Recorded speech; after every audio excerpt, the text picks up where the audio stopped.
Zo'n 40 medewerkers van Wagenborg hebben vanmorgen meegedaan aan de stakingsactie op het Ameland. Dat trok vervoelde 14 naar Holwert van Jalwert Sieren. Die kon nog een uur later.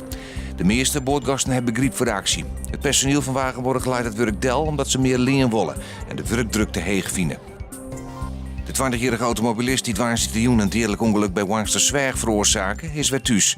De man heeft bij de politie een verklaring online. De akkerman reed dwarsditioen in het Tjuster een groep kuierderzon op de Beide Leiwaai. Daarbij kwam een 49-jarige man uit het Greenslander Weensum om het lippen. Zijn vrouw leidt nog in kritieke toestand in het ziekenhuis. Omroep Friesland bleef volslijn zelfstandig dan het nieuwe college van deputaire steden leidt. Vanmorgen is het nieuwe collegeakkoord presenteren op het provinciehuis in Ljouwert. De coalitie van CDA, VVD, SP en FNP komt ik maar een deltaplan Friesk voor versterking van de Frieske taal en cultuur. Verder we het inzetten op meer werk en minder belasting.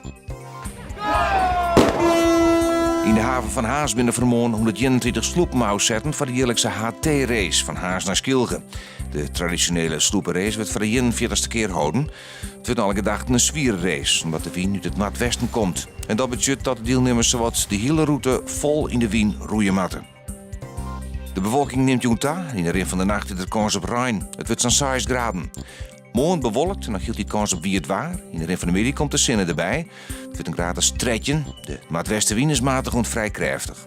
Sneeuwt de jong en sneeuwt de nacht, bloot het droeg.